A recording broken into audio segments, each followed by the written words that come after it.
다 함께 기도하심으로 5월 20일 월요일 매일 예배 시작하겠습니다. 기도합니다. 우리를 지으시고 우리의 삶 가운데 주인 되어주셔서 오늘도 우리의 삶을 이끄시는 여호와 하나님, 오늘도 하나님의 무한하신 사랑과 은혜에 감사하며 하나님께 매일 예배로 나아가게 하시니 또한 감사합니다. 하나님, 오늘도 하나님께서 우리가 삶을 살아가는 동안에 우리가 지은 죄가 있다면 기억나게 하시고 주님의 보혈로 정하게 하여 주시옵소서.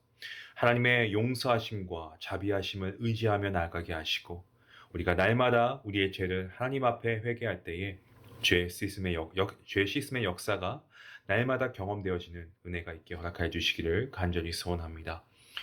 하나님, 우리는 양들과 같아서 제각기 가려고 하고 하나님의 말씀을 가까이 하기보다 우리 스스로 좋아하는 우리의 유익을 위해서 우리가 우리의 삶을 또 우리의 목표를 정해놓고 나아갈 때가 얼마나 많이 있습니까? 하나님, 이러한 연약한 우리의 모습을 주님께서 아시오니 우리가 말씀에 의거하지 않고 잘못된 길로 가고 있다면 하나님께서 우리를 건져주시고 또 우리가 세상에 그러한 유혹의 소리에 귀를 기울이고 있다면 주님의 음성을 들을 수 있도록 하나님, 늘 성령 하나님께서 우리의 마음 가운데 우리의 마음을 주장하사 하나님의 말씀대로 순종하며 살아갈 수 있도록 우리를 붙잡아 주시옵소서. 하나님, 이번 주 저희가 드디어 총회를 시작하게 됩니다. 하나님께서 함께해 주시고 그동안 준비하고 또 아버지 기도한 모든 성도님들의 수고와 교회들의 수고와 헌신이 헛되지 않도록 하나님께서 모든 순서마다 함께하여 주시옵소서. 또한 아버지 보이지 않게 섬기고 수고하는 모든 이들 주님께서 기억하여 주시고 귀한 섬김을 통하여 먼저 하나님이 큰 영광 받으시고 정말 은혜로운 총회가 시작되고 맞춰질 수 있도록 하나님 함께하여 주시옵소서. 오늘도 몸이 약한 자에게 주님께서 힘주시고 병이 있는 자에게 낫게 하시고 아버지 회복하는 자에게 치유의 은혜가 주님의 놀라우신 그 능력의 손길이 임하여 주시옵소서. 오늘도 모든 예배 가운데 하나님 함께 하시고 인도하실 것을 믿고 감사하며 예수님의 이름으로 기도합니다. 아멘. 찬송가 300장 함께 하시겠습니다.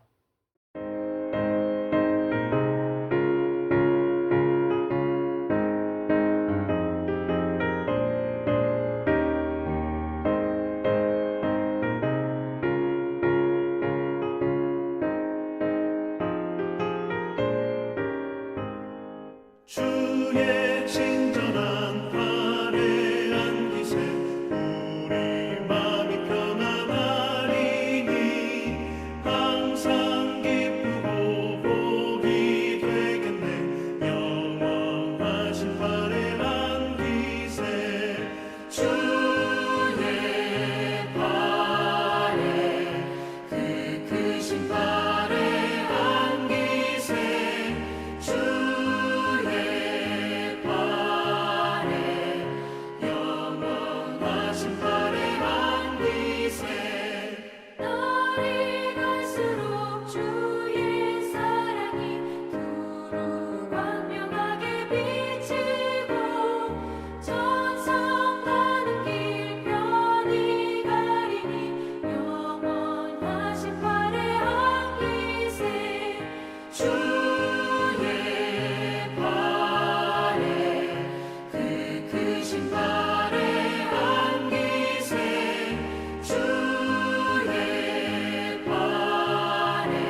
오늘 함께 읽은 말씀은 열왕기상 19장 1절부터 10절까지 말씀입니다. 우리 함께 말씀을 읽도록 하겠습니다. 1절 말씀입니다.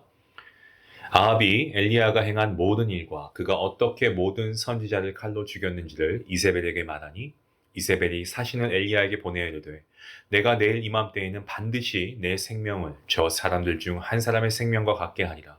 그렇게 하지 아니하면 신들이 내게 벌 위에 벌을 내림이 마땅하니라 한지라. 그가 이 형편을 보고 일어나 자기의 생명을 위해 도망하여 유다에 속한 부알세바에 이르러 자기의 사환을 그곳에 머물게 하고 자기 자신은 광야로 들어가 하룻길쯤 가서 한 로뎀나무 아래에 앉아서 자기가 죽기를 원하여 이르되 여호와여 넉넉하오니 지금 내 생명을 거두시옵소서. 나는 내 조상들보다 낫지 못하나이다 하고 로뎀나무 아래에 누워 자더니 천사가 그를 어루만지며 그에게 이르되 일어나서 먹으라 하는지라. 본즉 머리맡에 숯불에 구운 떡과 한 병 물이 있더라. 이에 먹고 마시고 다시 누웠더니 여호와의 천사가 또다시 와서 어루만지며 이르되 일어나 먹으라. 내가 갈 길을 다 가지 못할까 하노라 하는지라. 이에 일어나 먹고 마시고 그 음식물의 힘을 의지하여 40주 40야를 가서 하나님의 산 호렙에 이르게 되니라. 엘리야가 그곳 굴에 들어가 거기서 머물더니 여호와의 말씀이 그에게 임하여 이르시되 엘리야야 내가 어찌하여 여기 있느냐. 그가 대답하되 내가 만군의 하나님 여호와께 열심히 유별하오니 이는 이스라엘 자손이 주의 언약을 버리고 주의 제단을 헐며 칼로 주의 선지자들을 죽였으며며 오직 나만 남았거늘 그들이 내 생명을 찾아 빼앗으려 하나이다. 아멘. 마귀는 수천 년 동안 동일한 방법을 가지고요. 하나님의 백성들, 하나님의 자녀들에게 계속해서 유혹과 시험을 안겨줍니다. 오늘 성경의 본문 말씀에 등장하고 있는 인물, 엘리야. 그는 정말 훌륭한 선지자라고 우리가 분명하게 알고 있습니다. 하지만 그도 인간이었고 오늘 보면 그가 넘어지고 쓰러지는 장면이 나오고 있습니다. 왜 엘리야가 넘어질 수밖에 없는가? 오늘 말씀을 통해서 우리가 함께 은혜를 나누기 원합니다. 엘리야는 아합의 왕비 이세벨로부터 전가를 받습니다. 그 내용이 오늘 본문의 서두에 등장하고 있죠. 그러니까 협박하는 내용입니다.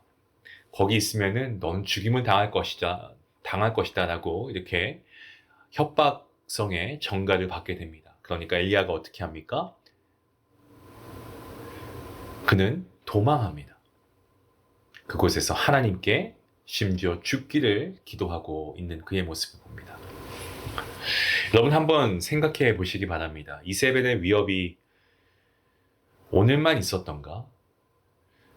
갈멜산에서 대결할 때 이세벨의 위협이 없었던가? 아니죠. 그때도 분명히 그런 협박 있었습니다. 그런데 오늘 왜 엘리야는 깊은 절망에 빠져 있을까요? 열왕기상 18장과 19장을 비교해 보시면 여러분 달라진 것이 하나 보입니다.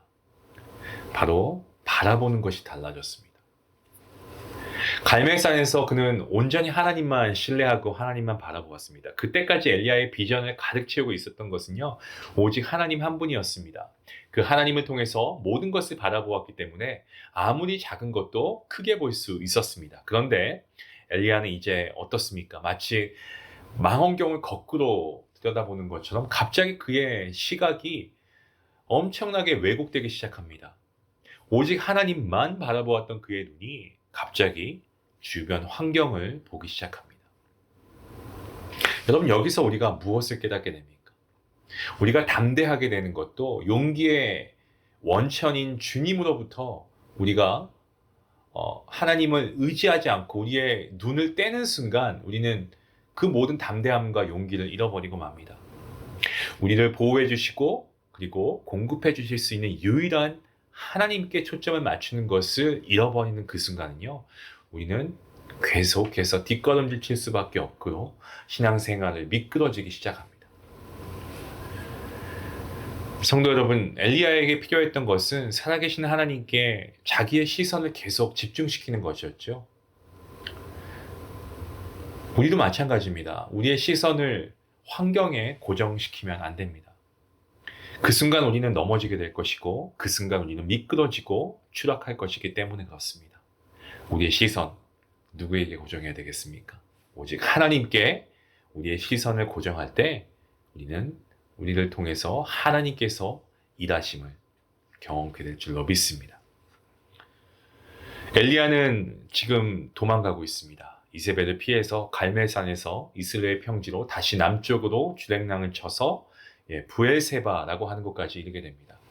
갈멜산에서 부엘세바 광야까지의 거리가 한 120마일 정도 됩니다. 하지만 엘리야는 이세벨과의 거리를 120마일까지 벌려놓고도 이 마음의 불안이 가시지 않았던 것 같습니다. 그래서 광야로 하룻길을 더 들어갑니다. 그리고 한 노뎀나무 거기에서 그는 주저앉아 버리죠. 지쳐버립니다. 그리고 그러한 지침 가운데 있을 때에 그가 어떻게 기도했습니까? 본문 4절에 그 내용이 나와 있죠. 죽기를 구하고 있습니다. 자기를 죽여달라고 하는 어리석은 기도를 하고 있습니다. 정말 죽고 싶다고 합니다. 왜 그가 그러한 기도를 했을까요? 우리가 이 시간 한번 엘리야의 입장이 되어서 그의 내면을 우리가 한번 생각해 보면 좋겠습니다. 엘리야는 사실 죽기를 바라지 않았습니다. 왜냐하면 그가 도망한 모습을 보면 알 수 있죠. 정말 죽고 싶었다면 그는 이세벨이 그의 목숨을 찾을 때, 자, 내 목숨 여기 있습니다. 나는 오직 하나님을 위해 살겠습니다. 라고 하고 담대하게 순교했을지도 모릅니다. 그는 살고 싶었습니다. 그래서 120마일이나 도망한 거 아니겠습니까? 자, 그런데 엘리야가 왜 이렇게 기도하고 있냐라는 겁니다. 그것은 자기에게 벌어진 상황을 잘못해서 왜곡해서 보았기 때문에 그렇습니다. 어떤 상황을 왜곡되게 볼 때는요, 언제든지 그것에 정직하지 못하게 되는데 그 기도조차도 그렇게 되는 겁니다. 엘리야는 우리가 지속적으로 노출되고 있는 또 하나의 위험성을 보여주고 있는데 그것은 바로 오늘 하고 있는 그의 기도의 모습입니다. 어리석은 기도의 모습이죠. 엘리야는 죽기를 원했던 것이 아니고 그 상황을 올바르게 바라보지 못했습니다. 그 말은 무슨 말입니까? 그가 능력의 하나님을 잊어버렸다는 겁니다. 그 결과가 어떻게 되었습니까? 그는 사실 진짜가 아닌 가짜 기도를 하고 있는 거죠. 우리가 올바르게 기도하지 못하는 이유, 상황을 올바르게 보지 못하기 때문인 경우가 많이 있습니다. 우리가 올바르게 기도하지 못하는 이유는 능력의 하나님을 우리가 기억하지 못하기 때문입니다. 잊어버렸기 때문입니다. 능력의 하나님을 바라보지 않기 때문에 능력의 하나님을 통해서 상황을 올바르게 바라보지 못하기 때문에 우리는 오늘 엘리야와 같은 어리석은 기도를 할 때가 참으로 많습니다. 우리가 이렇게 어리석게 기도할 때가 많은데도 하나님께서는 우리를 불쌍하게 여기시고 긍휼하게 생각하십니다. 여러분, 이것이 우리에게 복음입니다. 만약 엘리야가 이렇게 기도했는데 하나님이 그대로 해주신다고 하면 엘리야는 어떻게 되었겠습니까? 그냥 그는 로뎀 나무에서 바로 죽음을 맞이하게 되었을 겁니다. 우리가 기도할 때 나의 기도가 응답되지 않을 때 그런 걸로 인해서 여러분 하나님께 감사한 적이 혹시 계신가요? 내가 기도한 대로 하나님께서 이루어 주시지 않은 것에 대해서 여러분 기뻐할 수 있으십니까? 하나님은 왜 내가 그토록 간구하는 물질, 왜 내가 그토록 원하는 건강, 형통, 이거 왜 안 주실까? 오늘 우리가 엘리야라고 하는 이 인물을 통해서 우리가 한번 생각해 보면 좋겠습니다. 그 물질이, 건강이, 형통이 이루어졌다면 과연 나는 오늘 어떤 모습이었을까? 성도 여러분, 기도는 내가 원하는 것을 구하는 것이 기도가 아닙니다. 기도는 하나님께서 원하시는 것을 구하는 그 기도가 참된 기도인 줄로 믿으시길 바랍니다. 마귀는 그리스도인들을 위해서 사용하는 속임수가 있죠. 그 가운데서도 가장 뛰어난 속임수라고 하면은 그 중에 하나가 자신을 소홀하게 여기도록 하는 것 같습니다. 이것은 감추어져 있기 때문에 별것 아닌 것 같은데요. 사실 굉장한 파급력을 가지고 있습니다. 우리가 반드시 기억해야 할 것이 있는데 그것은 내가 그리스도인이 되었다는 것 때문에 다른 어떤 필요들, 정서적이나 육체적이나 영적 필요들이 저절로 감소하거나 없어지지 않는다는 거죠. 내가 그리스도인이 되었고 그리스도께 헌신한다고 해서 나의 육체적이고 정서적인 필요들은 저절로 해결될 것이라고 생각해서는 안 됩니다. 사실 이렇게 생각하시는 분들이 주변에 많이 계시더라고요. 그런데 그러한 생각은 위험한 생각입니다. 여러분 엘리야를 보시기 바랍니다. 엘리야가 빠진 위험이 바로 그것이었습니다. 그는 오랜 시간 동안 일했습니다. 갈멜산에도 그는 사실 엄청난 스트레스를 겪었고요. 갈멜산의 승리 후에 그는 이스라엘로 갔습니다. 그 거리가 대략 한 40마일 정도가 되죠. 근데 성경은 그 거리를 아합의 수레보다 앞서서 엘리야가 달려갔다라고 기록하고 있습니다. 능력을 받았다고 해도 놀라운 마라톤입니다. 그리고 그는 어떻습니까? 다시 남쪽으로 한 140여 마일 떨어진 이 브엘세바 광야로 갑니다. 다시 하룻길을 깊은 광야로 갑니다. 그리고 그는 로뎀나무 아래서 쓰러지게 됩니다. 로뎀나무, 여러분 이 말이 참 재미있습니다. 로뎀나무는 브룸트리라고 영어로 말하는데요. 해석하면은 말 그대로 빗자루 나무가 되는 거죠. 빗자루 나무 아래 털썩 주저앉아 있는 엘리야를 상상해 보시기 바랍니다. 그는 깨끗이 쓸려갈 준비가 되어 있었던 것 같습니다. 그가 정신 나간 기도를 드린 것도 그래서 어느 정도 좀 저는 이해가 되는 것 같습니다. 너무너무 지쳤고 너무너무 피곤하고 정신없는 그런 상황 가운데 본인도 모르는 말을 막 하지 않았나. 그렇게 기도하지 않았나. 엘리야는 하나님의 역사를 이룬 엄청난 영적인 사람이었지만 그가 오늘 그렇게 축 처져 버린 것은요. 다른 필요들, 먹을 것, 다른 사람들의 따뜻한 위로, 돌봄, 쉼 이런 것들을 소홀히 했기 때문입니다. 하지만 하나님께서는 그런 엘리야의 필요를 다 아시고 오늘 보시면 천사를 통해서 어떻게 하십니까? 먹을 것을 주시고 그리고 엘리야를 위로해 주시고 심지어 어루만져 주십니다. 엘리야는 그러한 하나님의 도우심을 통해서 소생하고 호렙산을 향하게 됩니다. 호렙산의 굴에 들어가 있을 때 엘리야에게 하나님 찾아오십니다. 왜 여기 있냐? 라고 묻는 하나님께 엘리야는 이렇게 대답합니다. 9절과 10절 말씀이죠. 그가 대답하되 내가 만군의 하나님 여호와께 열심히 유별하오니 이는 이스라엘 자손이 주의 언약을 버리고 주의 제단을 헐며 칼로 주의 선지자들을 죽였음이오며 오직 나만 남았거늘 그들이 내 생명을 찾아 빼앗으려 하나이다. 하나님을 위한 사람이 다 없어지고 자기 혼자 남았다고 한탄하고 있습니다. 내가 없어지면 하나님의 일도 여기서 끝날 것이라고 엘리야가 생각했습니다. 이것이 바로 우리 인간이 가지고 있는 인간이 빠지게 되는 큰 위험 아니겠습니까? 하나님께 없어서는 안 된 존재 아무도 없습니다, 여러분. 우리는 단지 하나님의 손에 있는 도구에 불과합니다. 하나님께서는 우리를 사용하기 원하십니다. 저를 사용하기 원하시고 여러분을 사용하기 원하십니다. 하지만 위험스러운 것이 있는데 그것은 하나님이 우리를 사용하실 때 우리가 그 승리를 가져오는 장본인이라고 생각하기 시작한다는 거죠.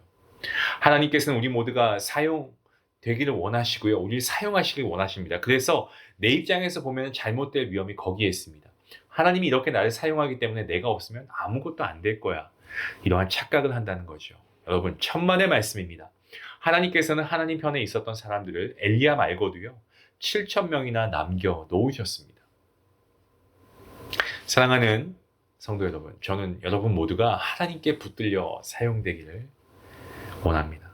하지만 내가 아니면 아무것도 이루어지지 않을 것이다 라고 여러분 우리가 이러한 착각을 해서는 안 됩니다. 그 생각 속에는요 이미 내가 베풀어 주신 승리와 역사 속에서 하나님이 베푸신 은혜를 생각하지 않고 내가 그 일에 그 사건의 그 결과의 장본이다 라고 생각하는 어떤 교만의 자리에 앉게 하는 결과를 낳을 수가 있습니다. 오늘 말씀을 보시면서 우리가 함께 같이 기도하길 원합니다. 우리가 하나님의 구원받은 백성으로서 우리가 끝까지 하나님의 손에 붙잡혀서 정말 겸손하게 하나님의 영광을 위해 사용됨을 당하는 하나님의 귀한 도구가 되는 그러한 우리 모두가 될 수 있게 달라고 같이 함께 기도할 수 있기를 원합니다. 기도하시겠습니다. 하나님 감사합니다. 환경과 여건에 우리의 눈이 머물러 있을 때에도 우리의 눈을 들어서 정말 주님을 바라볼 수 있는 믿음을 허락하여 주시기를 원합니다. 우리가 걱정하는 것이 무엇이 있을까요? 정말 많이 있습니다. 너무나 우리가 거기에 우리의 마음이 뺏겨져 있지는 않습니까? 이 시간 우리의 눈을 픽스해서 다시 주님을 바라보게 하여 주시옵소서. 능력의 하나님을 온전히 바라보게 하시고 그리하여서 하나님의 일하심을 경험하고 하나님의 역사하심을 체험하는 놀라운 그러한 믿음의 삶을 살아갈 수 있도록 하나님 함께 해 주시옵소서. 우리의 소원과 우리의 욕심, 하나님의 뜻을 거슬리지 않게 하시고 나의 유익이 아니라 하나님의 뜻을 구하는 그러한 삶을 살아갈 수 있기를 원합니다. 무엇을 하든지 간에 주님의 소원이 나의 소원이 될 수 있도록 인도하여 주시옵소서. 그리고 겸손히 우리가 맡겨주신 그 일들을 잘 감당하는데 부족함이 없는 주님의 귀한 도구와 일꾼이 될 수 있도록 하나님 우리를 사용하여 주시옵소서. 감사하며 예수님의 이름으로 기도합나이다. 아멘. 오늘 말씀 생각하시면서 우리 능력의 하나님을 다시 한번 의지하고 그 하나님을 바라볼 수 있기 원합니다. 그리고 우리가 우리의 간구 가운데 때론 하나님께서 그 기도에 바로 응답하시지 않는 경우가 있습니다. 그래도 우리가 감사하고 하나님의 뜻 가운데 하나님이 이루어 주심을 믿고 기쁜 마음으로 우리가 기다릴 수 있기 원합니다. 우리가 이 시간 주님께 아름답게 사용되는 귀한 주님의 자녀가 될 수 있게 해달라고 우리 같이 함께 기도하시겠습니다. 기도합니다.